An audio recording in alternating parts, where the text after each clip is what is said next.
كنت ماسكة التليفون وسمعت الكلام ده وعجبني قوي لأنه حقيقي جدا. ما لي أراك حزينا، أحرمت الجنة أم بشرت بالنار؟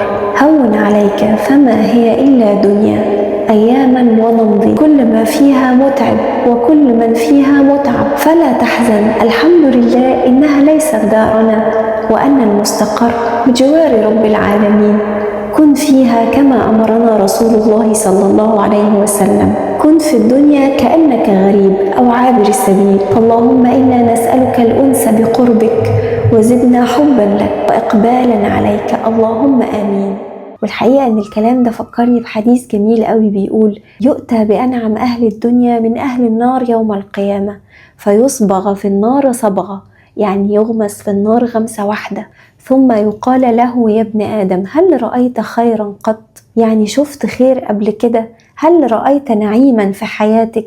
فيقول: لا والله يا ربي، لم يمر بي خيرا ولا نعيم. ويؤتى بأشد الناس بؤسا في الدنيا من أهل الجنة، فيغمس غمسة في الجنة، ويقول له ربنا: هل رأيت شقاء في حياتك؟ هل مر بك شدة؟ فيقول: لا والله يا ربي، ما مر بي شدة ولا شقاء. وده معناه ان اللي هيدوق حلاوة الجنة هيحس انه ما تعذبش في الدنيا ابدا، وان اللي ربنا هيدوقه من عذاب النار مش هيحس انه شاف نعيم في الدنيا. وبس كده.